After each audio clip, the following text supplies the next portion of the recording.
Vincent DiMarco works as a teller at First Italian Bank of Harlem, and on Friday morning, December 18th, 1936, at approximately 10:15 a.m., a well-dressed Negro man walks into the bank carrying a leather briefcase containing $4,200 in cash. This is unusual. Negro customers use the bank, but they rarely carry thousands in cash, and they almost never pay off mortgages on properties they don't own. But that's exactly what this customer wants to do. Wants to pay off the mortgage on Villa Rosa Restaurant, 116th and Pleasant Avenue, currently owned by Angelo Benedetti. Wants the satisfaction documents prepared immediately so that a property sale can close this evening. The bank manager is called. Discussions are held. The cash is counted 3 times because nobody wants to make a mistake with $4,200. Everything is in order. The money is real.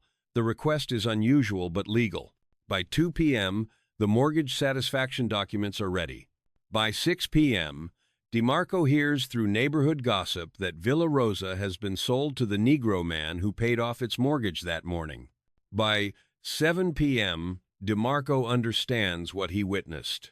Not just a financial transaction, but a demonstration of power so overwhelming that it transformed a racist restaurant policy into a $18,000 property transfer in 72 hours. DiMarco has worked at the bank for 5 years. He's processed hundreds of mortgage payments, dozens of property transactions, countless deposits and withdrawals. But he's never seen anything like this. Never seen someone use money as a weapon with such precision. Never seen discrimination countered not with protest but with purchase. Never seen 3 days between insult and ownership. This is what power looks like in 1936 Harlem. Not the power of violence. Not the power of politics. The power of having $4,200 in cash to satisfy someone else's mortgage on a Friday morning so that by Friday evening you can own the restaurant that refused to serve you on Wednesday. The power of Bumpy Johnson.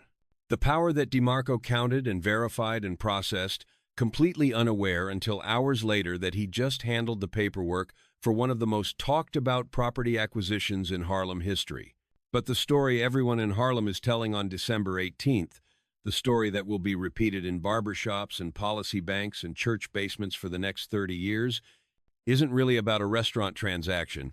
It's about what happens when someone makes the catastrophic miscalculation of treating Bumpy Johnson like he's still that hungry kid from Charleston instead of the man who, by December 1936, controls more money and power than most white businessmen in Manhattan will see in their entire lives.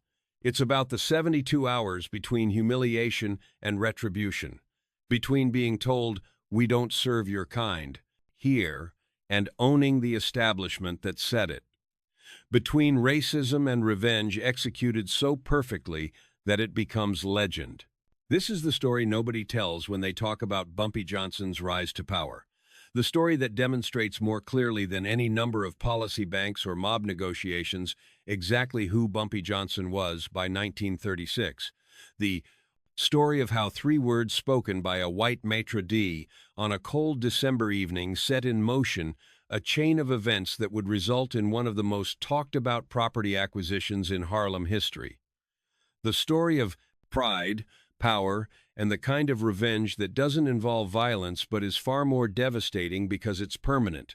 For the first time, we've spoken with people who were there that December evening in 1936. The waiters who watched the initial confrontation, the lawyers who handled the paperwork during those frantic 72 hours, the former employees of Villa Rosa who watched their workplace change ownership in less time than it takes most people to close on a home. The Harlem residents who witnessed Bumpy Johnson proved that by December 1936, there was literally nothing in Harlem that he couldn't own if someone was foolish enough to tell him he couldn't have it. And their testimonies reveal not just a story about a restaurant transaction, but a story about power, respect, and the exact moment when Harlem's most powerful crime boss demonstrated that discrimination against him would cost more than any racist policy was worth. And Bumpy Johnson is walking toward Villa Rosa with 3 associates and a date for the evening, A school teacher named Charlotte Williams, who teaches at PS 89 and who has agreed to dinner after meeting Bumpy at a Harlem Renaissance poetry reading 2 weeks earlier. The temperature is 34 degrees. Snow is falling, lightly. The city is decorated for Christmas. Villa Rosa, located at the corner of 116th Street and Pleasant Avenue in what locals call Italian Harlem, has a reputation for serving the best osso buco north of Little Italy and for having tableside service that rivals restaurants in Midtown Manhattan that charge twice as much. Bumpy loved good food, remembers Jerome Littleman Taylor, 84, who was one of the 3 associates walking with Johnson that evening. By 1936, Bumpy was eating at the finest restaurants in Harlem and Manhattan. He had the money to eat anywhere he wanted. He knew wines. He knew Italian cooking. He appreciated good service. This wasn't some kid off the street trying to get into a place he couldn't afford. The group approaches the entrance. December light spills from the large windows. Through the glass, you can see white tablecloths, candles, well-dressed diners, waiters in black vests carrying trays of pasta and wine. This is the Harlem that Italian immigrants built. The Harlem that by 1936 has over 100,000 Italian residents, 3 times the size of Little Italy downtown. The Harlem where Italian restaurants serve Italian customers and where the unwritten rules about who belongs and who doesn't are as rigid as any Jim Crow law in the South. Bumpy reaches for the door. Before his hand touches the brass handle, a man in a dark suit emerges from inside. This is Pietro Calabrese, the maitre d', 43 years old, employed at Villa Rosa for 6 years, and he positions himself in front of the door with body language that communicates everything before he speaks a single word. "I'm sorry, but we don't serve coloreds here," Calabrese says in English, with an Italian accent that 19 witnesses will later recall in remarkably consistent testimony. Time stops. Not dramatically, not with the movie-style tension of a confrontation that's about to explode into violence. Time stops because everyone present, Italian diners looking through the window, Bumpy's associates, passers-by on 116th Street, everyone recognizes immediately that something significant is happening. Everyone except Pietro Calabrese apparently understands that you don't tell Bumpy Johnson in December 1936 that he's not welcome somewhere in Harlem. Bumpy didn't say anything at first, recalls Taylor. He just looked at this maitre d' like he was studying him, like he was taking a photograph with his mind. Then he looked past him into the restaurant, looked at all the white folks eating their pasta, looked back at the maitre d', and he smiled. Not a friendly smile, Johnson asks quietly. "It's the owner's policy," Calabrese responds, his confidence wavering slightly because Bumpy Johnson isn't arguing, isn't angry, isn't doing anything except asking questions with the calm interest of someone gathering information. This is an Italian restaurant for Italian people. What happens next is recounted by multiple witnesses with near-identical details. Then he turns and walks away. No threats, no violence, no scene. He just leaves with his group, walking north on Pleasant Avenue toward 117th Street, where there's a Negro-owned restaurant called Mama Rosa's that serves soul food and where Bumpy Johnson and his companions will have dinner instead, though Charlotte Williams will later tell friends that Bumpy barely touched his food, barely spoke during the meal, just sat there with that smile on his face like he was working out a complicated mathematics problem in his head. 85, son of the gangster who first brought young Ellsworth Johnson into Harlem's criminal underworld. And I'm telling you, the most dangerous version of Bumpy wasn't the one who fought you. It was the one who smiled at you and walked away. The anger that he kept perfectly controlled at Villa Rosa has transformed into something more powerful. Determination. By midnight on December 15th, 1936, Bumpy Johnson has decided that Villa Rosa will change ownership. The only question is how quickly he can make it happen. This isn't about wanting Italian food. Bumpy Johnson can eat Italian food at a dozen restaurants in Manhattan where his money and his reputation open doors that his skin color theoretically should keep closed. This is about something deeper, about the principle that in his Harlem, on his streets, in the neighborhood where he's built power through intelligence and strategy and sheer force of will, nobody gets to tell him he's not good enough to sit at their table. Nobody gets to make him walk away. Nobody gets to humiliate him and keep operating their business like nothing happened. When people talk about Bumpy's rise to power, they focus on the violence or the numbers racket or his deal with Lucky Luciano, says Theodore Green, 79, who would later become Johnson's attorney, but in 1936 was a young law clerk who got pulled into the Villa Rosa transaction. But this restaurant thing showed a different kind of power. The morning of December 16th, 1936, approximately 16 hours after being turned away from Villa Rosa, Bumpy Johnson is sitting in a diner on 125th Street with three men. The first is Nathaniel Nat Pettigrew, his closest advisor and the man who manages most of Johnson's legitimate business interests. The second is Samuel Cohen, a 48-year-old Jewish attorney who handles real estate transactions for several of Harlem's most successful Negro businessmen and who has a reputation for closing deals that other lawyers claim are impossible. The third is Marco Esposito, 39 years old, an Italian-American associate of the Genovese crime family who works as a liaison between the Italian mob and Harlem's Negro criminal enterprises. Bumpy laid it out very simply. Remembers Pettigrew, 82, speaking from his home in Queens, where he moved in 1975. He said, "There's an Italian restaurant on 116th and Pleasant, Villa Rosa. It was Wednesday morning. That gave us about 60 hours. Cohen immediately starts talking about how property transactions take weeks minimum, how there are inspections and title searches and negotiations, and Bumpy just looked at him and said, "I don't want to hear what takes weeks." What follows over the next 72 hours is a masterclass in how power actually works in 1936 Harlem. Not the power of violence, though that's always an implicit threat in the background. Not the power of politics, though Bumpy has aldermen and police captains on his payroll. This is the power of money, connections, pressure, and strategic thinking, all deployed with the kind of precision that built Johnson's estimated $2 million empire in the first place. The first move is information gathering. By noon on December 16th, Cohen's assistant has pulled property records showing that Villa Rosa is owned by Angelo Benedetti, 56 years old, who purchased the property in 1928 for $12,000 and who has a mortgage of $4,200 with First Italian Bank of Harlem.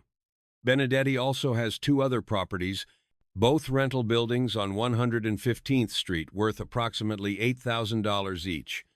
His total net worth is estimated at $35,000, comfortable by 1936 standards, but not wealthy. The restaurant does steady business but isn't wildly profitable.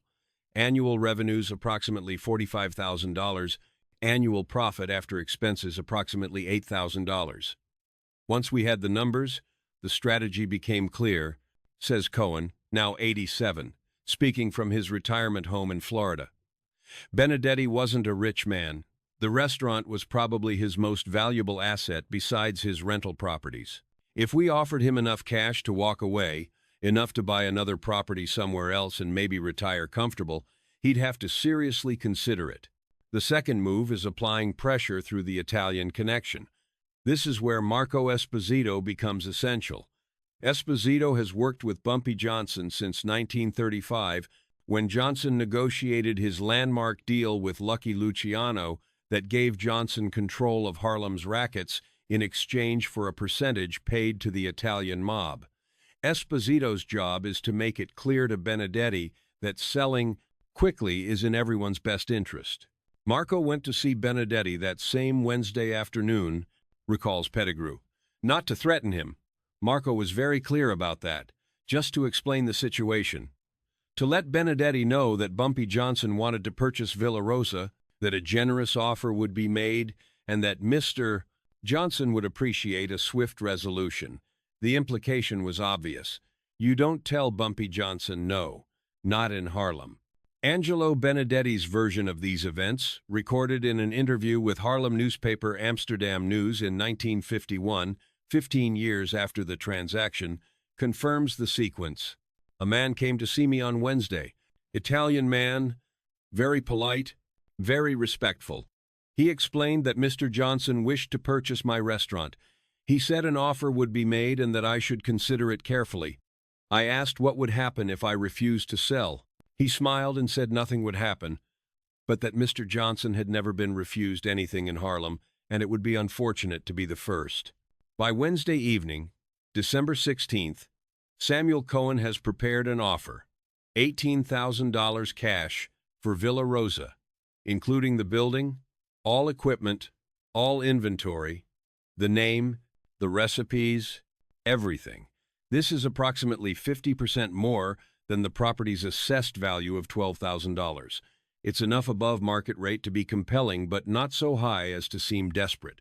The offer comes with conditions. Benedetti has 24 hours to accept. If he accepts, closing must happen within 48 hours. All of this is highly irregular. Real estate transactions in 1936 don't close this quickly, but the offer makes it clear that speed is being purchased along with the property. I took the offer to Benedetti Thursday morning, recalls Cohen. He was standing behind the bar of Villa Rosa, and I could see he'd been up all night thinking about it. He looked at the number, $18,000, and I watched him do the calculation in his head. He owed $4,200 on the mortgage. That left him with $13,800 clear. That's more than he'd make in 2 years running the restaurant.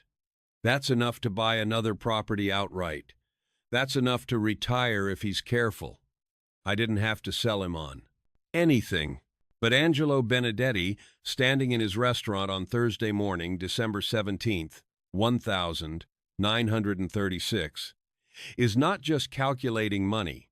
He's calculating risk. He knows who Bumpy Johnson is. Everyone in Harlem knows who Bumpy Johnson is by December 1936. The man who stood up to Dutch Schultz.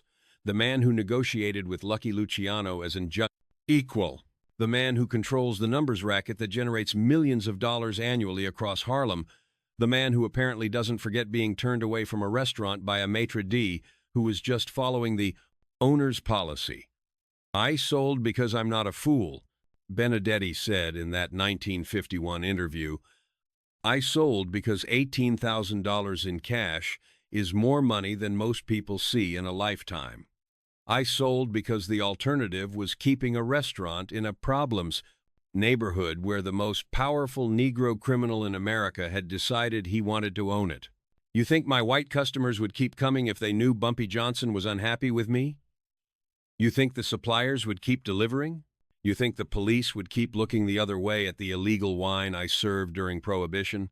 I sold because when Bumpy Johnson wants to buy your restaurant in 1936 Harlem, you don't negotiate. Thursday afternoon, December 17th, Benedetti signs the purchase offer. Title search that normally takes a week. Cohen has a clerk working overnight to verify the property records, paying triple overtime to get results by Friday morning. Property inspection that normally takes several days. Bumpy sends his own contractor who completes a walkthrough in 4 hours and delivers a written report. Mortgage satisfaction that normally requires coordination with the bank. Bumpy delivers $4,200 in cash to First Italian Bank of Harlem on Friday morning and receives the satisfaction documents by Friday afternoon. The bank manager was shocked, remembers Vincent DeMarco, 88, who worked as a teller at First Italian Bank in 1936.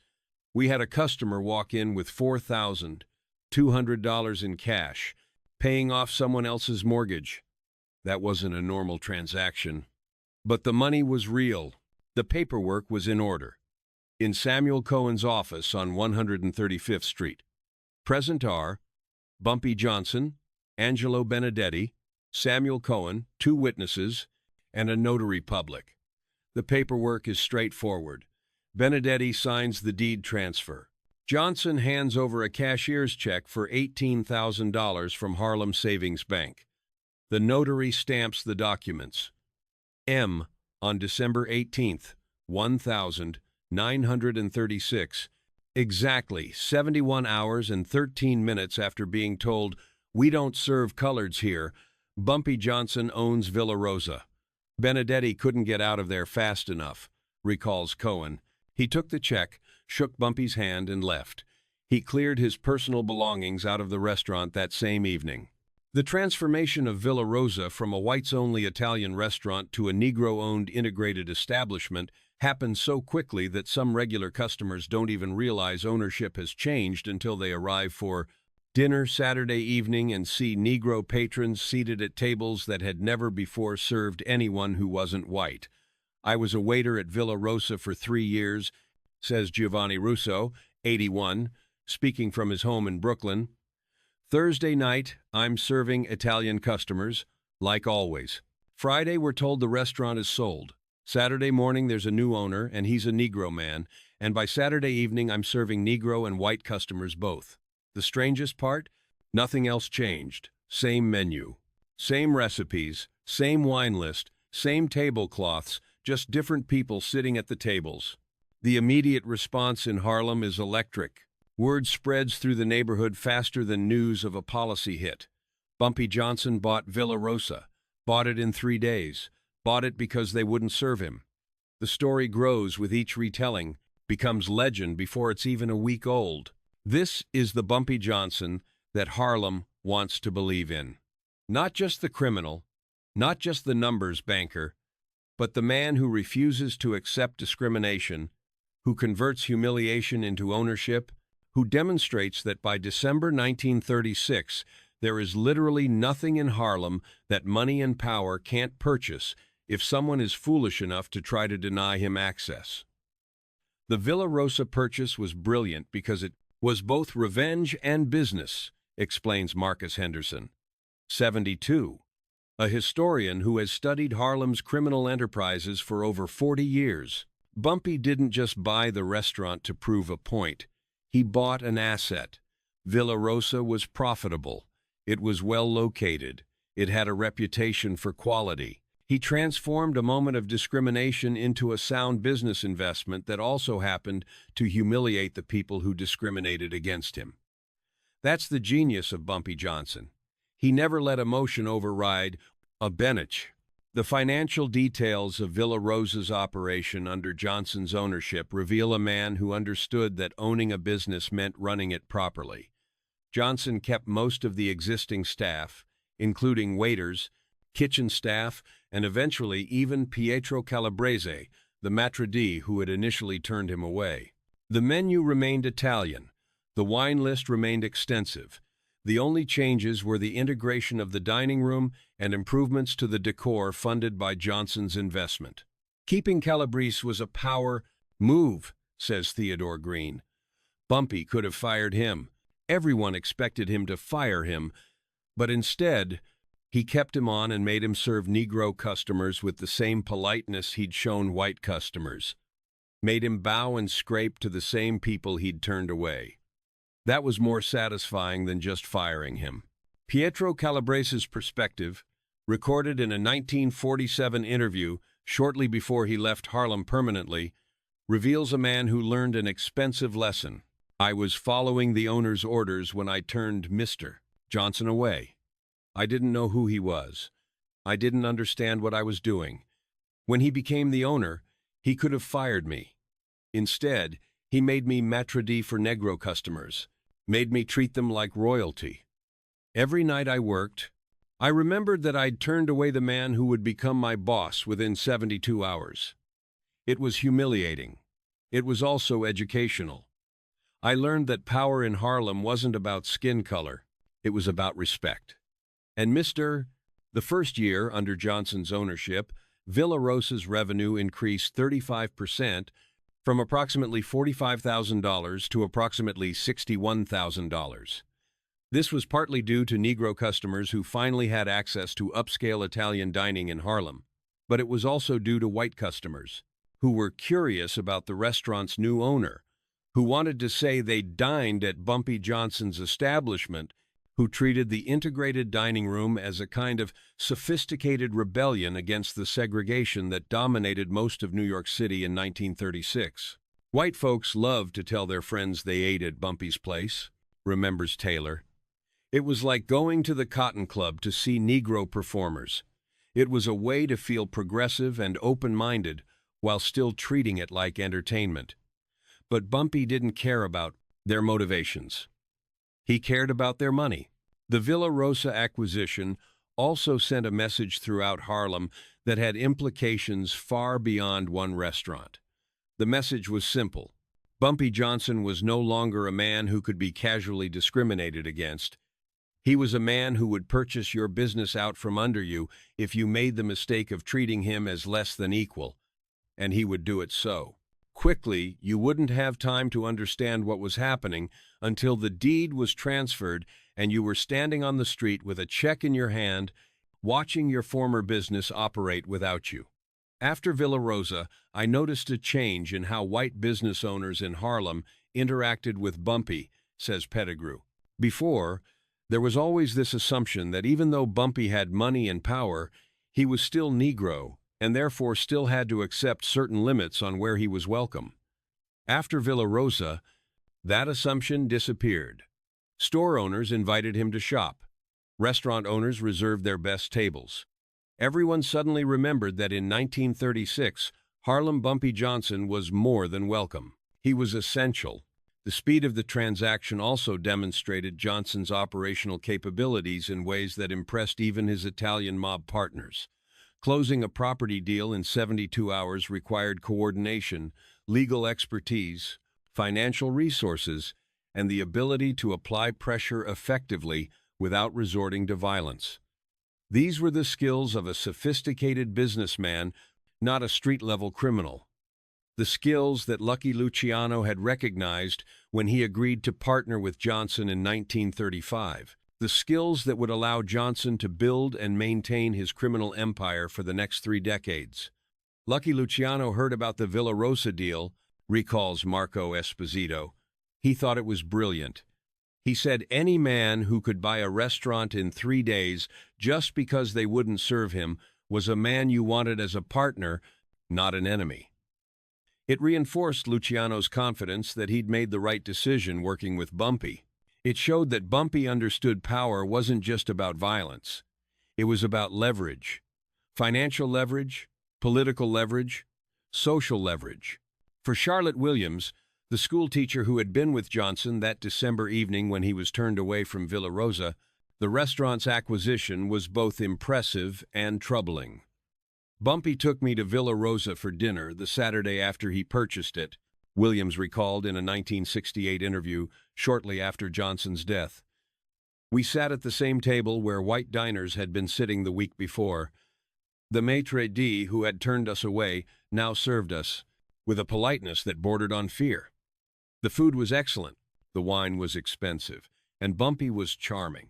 But I kept thinking about what it meant that the fastest way to integrate a restaurant in Harlem wasn't through protest or legislation. It was through purchasing it. That's power. The question of what the Villa Rosa acquisition meant for the average Harlem resident, for the thousands of Negro citizens who didn't have $18,000 in cash to buy their way into establishments that discriminated against them, is one that historians still debate.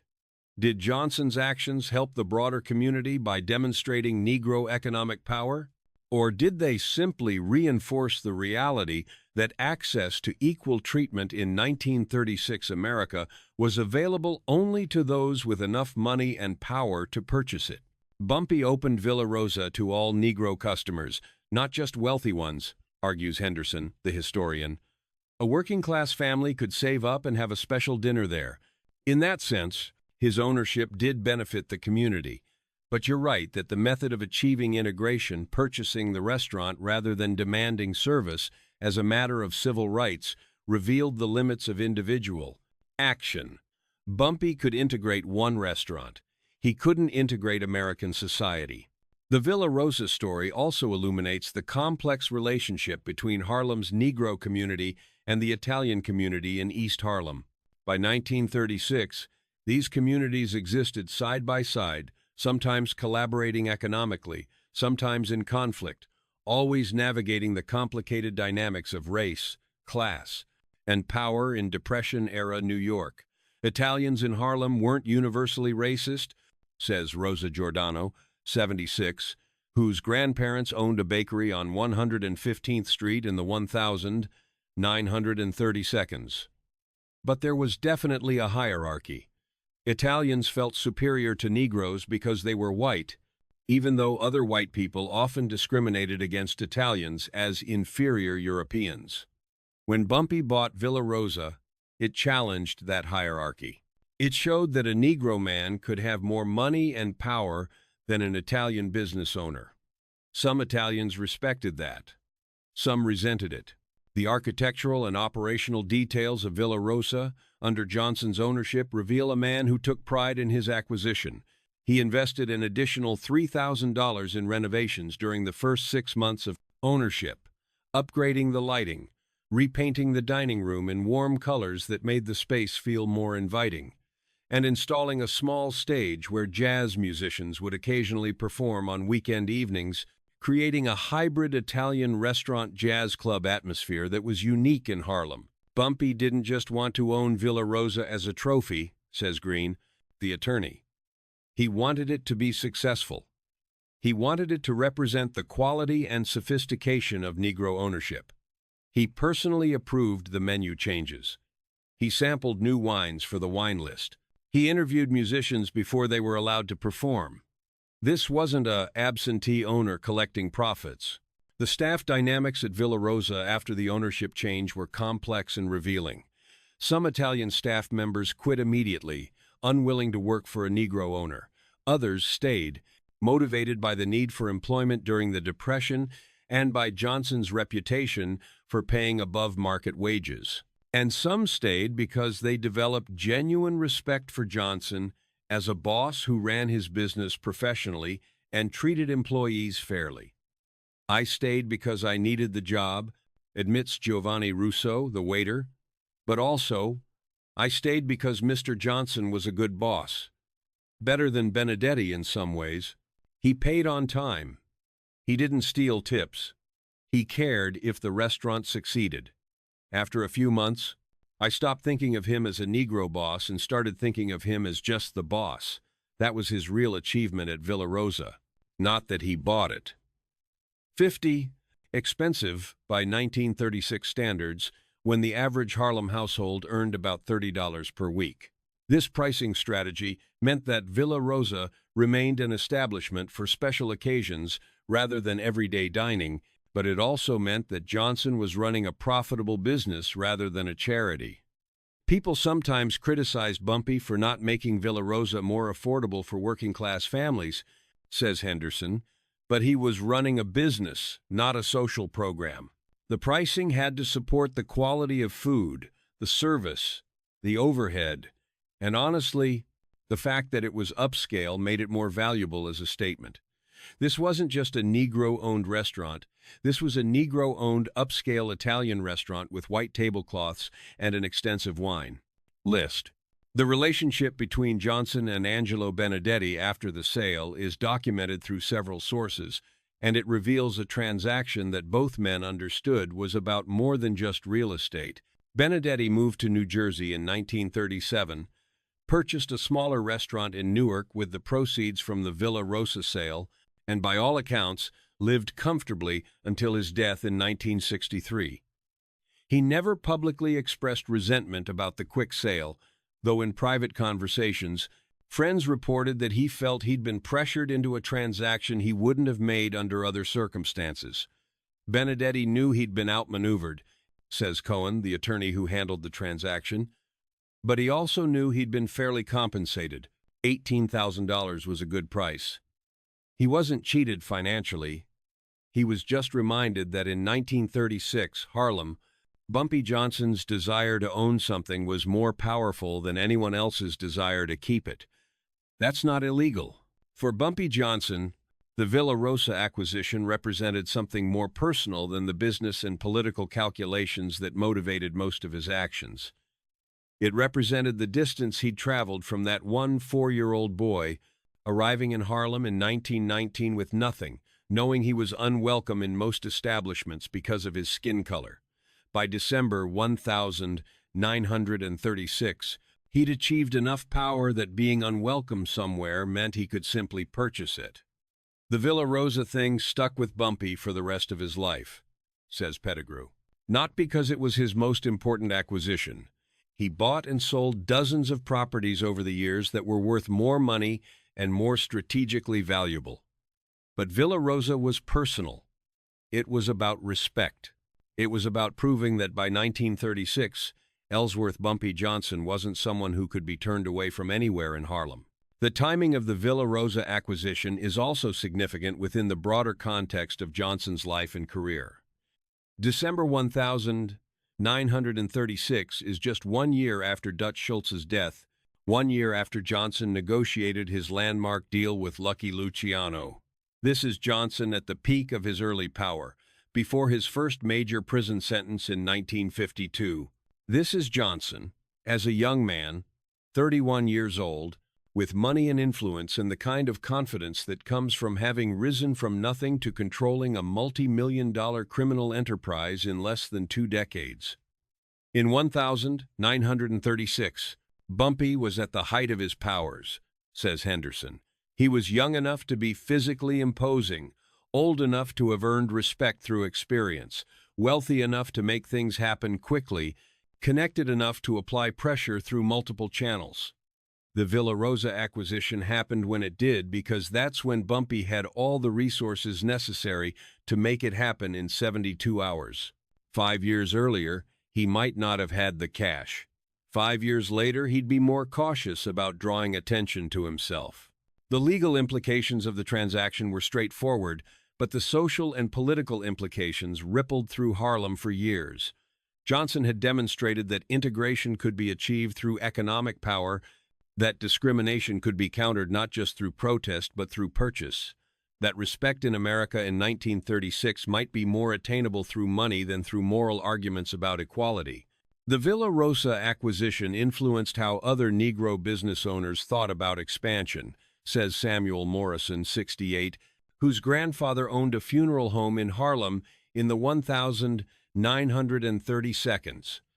Before, there was an assumption that certain types of businesses, upscale restaurants, certain retail stores, certain service businesses weren't appropriate for Negro ownership because white customers wouldn't patronize them. Villa Rosa challenged that assumption. The physical space of Villa Rosa remained largely unchanged during Johnson's ownership.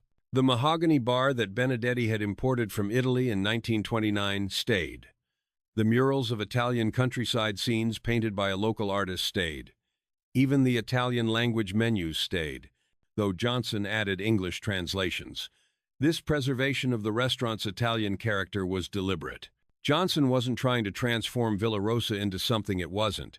He was proving that a Negro man could own and operate an Italian establishment while maintaining its authenticity and quality. Some people expected Bumpy to change everything, to make it more Negro, says Russo. But he didn't. He kept the Italian recipes, kept the Italian waiters who stayed, kept the Italian decor. The only thing he changed was who was allowed to eat there. That was the most radical change possible: integration without transformation. The financial success of Villa Rosa under Johnson's ownership continued throughout his active years in Harlem. The restaurant operated profitably until 1952, when Johnson's 15-year prison sentence for drug conspiracy meant he had to sell many of his legitimate business holdings to pay legal expenses and support his family during his incarceration. Villa Rosa sold in 1953 to another Italian-American owner for $35,000, nearly double what Johnson paid for it in 1936, reflecting both the property's increased value and the improvements Johnson had made during his 16 years of ownership. The fact that Villa Rosa continued to be valuable after Bumpy sold it proves he ran it well, says Green. He didn't just own it as a statement, he owned it as a business. He maintained its value. He increased its profitability. When he had to sell because of his legal troubles, he walked away with nearly 100% profit on his initial investment. The employees who worked at Villa Rosa during Johnson's ownership years speak of him with a mixture of fear, respect, and, surprisingly often, affection. He was a demanding boss who expected excellence in service, food quality, and customer treatment. But he was also a boss who paid fairly, who protected his employees from outside trouble, who made sure the restaurant was maintained properly, who took pride in what his establishment represented, asks Russo. Of course, everyone knew Bumpy Johnson ran numbers, worked with the mob, did things that weren't legal. But at Villa Rosa, he was just the owner. He wasn't running policy operations out of the restaurant. He wasn't using it as a front. It was a legitimate business that he owned and operated legally. That separation between his criminal enterprises and his legitimate businesses was important to him. He wanted Villa Rosa to be respectable. The cultural significance of Villa Rosa in Harlem society during the Johnson years cannot be overstated. It became a destination for Negro professionals, artists, intellectuals, and middle-class families who wanted to celebrate special occasions at an establishment that represented the best of what Negro ownership could achieve. Graduation dinners, anniversary celebrations, business meetings, all took place in a dining room that had once refused to serve Negro customers, but now welcomed them as valued patrons. My parents took me to Villa Rosa for my high school graduation in 1947, remembers Dorothy Hamilton, 77. It was the fanciest meal I'd ever had. My father wore his best suit. My mother wore pearls. We ate pasta and drank wine and felt like we were at the finest restaurant in Manhattan. The fact that it was owned by Bumpy Johnson made it even more special. It wasn't just a restaurant. It was a symbol. It was proof that we belonged in nice places, that we could own nice places. The broader political context of 1936 makes the Villa Rosa acquisition even more significant. This is the year that Jesse Owens won 4 gold medals at the Berlin Olympics, challenging Nazi theories of racial superiority while facing discrimination at home. This is 2 years before Marian Anderson was denied the right to perform at Constitution Hall because of her race. This is a decade before Jackie Robinson integrated baseball. The Villa Rosa acquisition was one small private act of integration in a decade when segregation was still legal, still enforced, still considered acceptable by millions of Americans. Bumpy wasn't a civil rights leader, argues Henderson. He wasn't trying to change American society through moral persuasion or political organizing, but his actions had political implications. When he bought Villa Rosa, when he integrated that dining room, when he proved that Negro ownership of upscale establishments was not only possible but profitable, he was challenging segregation in a practical way that complemented the work of activists and organizers. Integration through economic power rather than through moral argument. The relationship between the Villa Rosa acquisition and Johnson's broader business strategy reveals a man who understood that diversification of assets and income streams was essential for long-term success. By 1936, Johnson's criminal enterprises, primarily the numbers racket, generated the majority of his income. But he also owned rental properties, invested in legitimate businesses, and maintained relationships with legitimate Negro business owners who respected his financial acumen, even if they disapproved of his criminal activities. Villa Rosa fit into Bumpy's strategy of building legitimate wealth alongside illegal wealth, explains Green. He knew that criminal enterprises were risky, subject to police crackdowns, vulnerable to competition. But real estate and legitimate businesses were more stable.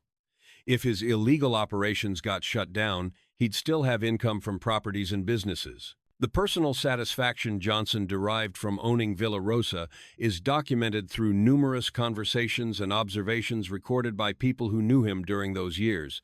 He took friends and associates to dinner there, regularly. He introduced the restaurant to visiting criminals from other cities as evidence of his success. He spoke with pride about the quality of the food, the service, the atmosphere. For a man who controlled millions of dollars in illegal gambling operations, the $18,000 restaurant mattered perhaps more than the money suggested it should.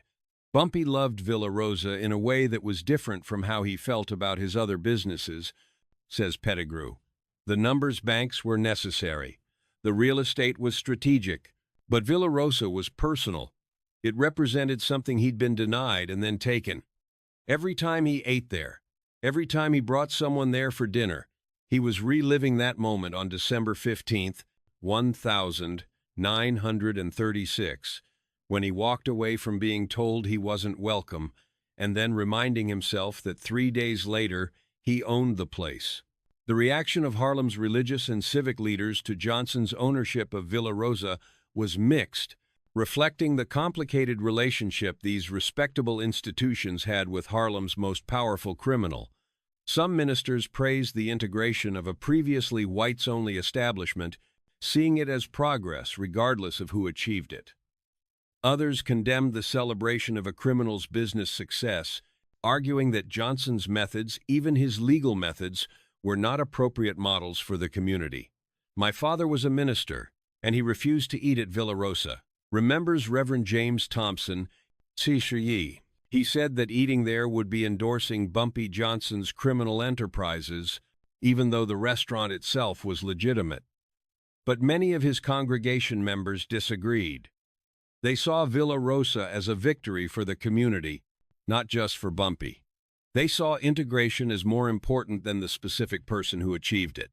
The decades following the Villa Rosa acquisition, the years between 1936 and Johnson's death in 1968, saw countless similar instances of Johnson using his economic power to challenge discrimination, support Negro businesses, and demonstrate that money and power could achieve in Harlem what moral arguments alone couldn't achieve in the rest of America. But Villa Rosa remained the most talked about example because it was the first, because it happened so quickly, and because it demonstrated so clearly the transformation of Ellsworth Bumpy Johnson, from the hungry boy from Charleston to the man who owned Harlem in every meaningful sense. When people ask me what defined Bumpy Johnson's power, says Henderson, I tell them about Villa Rosa. Not the biggest deal he ever made, not the most money he ever made, but the most perfect demonstration of what power actually meant in 1936 Harlem. The power to be told you're not welcome and to respond by purchasing the place that rejected you. The power to transform humiliation into ownership in 72 hours. Today, walking past the corner of 116th Street and Pleasant Avenue in East Harlem, you wouldn't know that Villa Rosa ever existed. The building was demolished in 1978 as part of urban renewal projects that transformed much of East Harlem's physical landscape. But the story remains. The story of 3 days in December 1936. The story of a maitre d' who said, "We don't serve coloreds here," and found himself, 72 hours later, serving those same customers as employees of the man he'd turned away. The story of Angelo Benedetti, who woke up Wednesday morning owning a restaurant and went to sleep Friday evening with $18,000 in cash and no business. The story of Bumpy Johnson, who converted discrimination into ownership so swiftly that it became legend before it was even history. And at the center of the story is a truth about power that remains relevant decades later. In America in 1936, equality couldn't always be demanded through moral argument. Sometimes it had to be purchased. And when it was purchased by someone with enough money, enough connections, and enough determination to close a real estate deal in 72 hours just to prove a point, that purchase echoed through the community as loudly as any protest, any speech, any legislation. Perhaps more loudly, because it was tangible, it was permanent. It was written on a deed that said Bumpy Johnson owned Villa Rosa. And nobody, not racist maitre d's, not discriminatory policies, not assumptions about where Negro men were welcome, could take that ownership away. The boy who arrived in Harlem in 1919 with nothing had become, by December 1936, a man who could buy anything in Harlem he wanted, including especially the things that people foolishly told him he couldn't have. That was power. That was revenge. That was Bumpy Johnson. And Villa Rosa was where he proved it in a way that everyone could see Everyone could understand, and nobody could deny.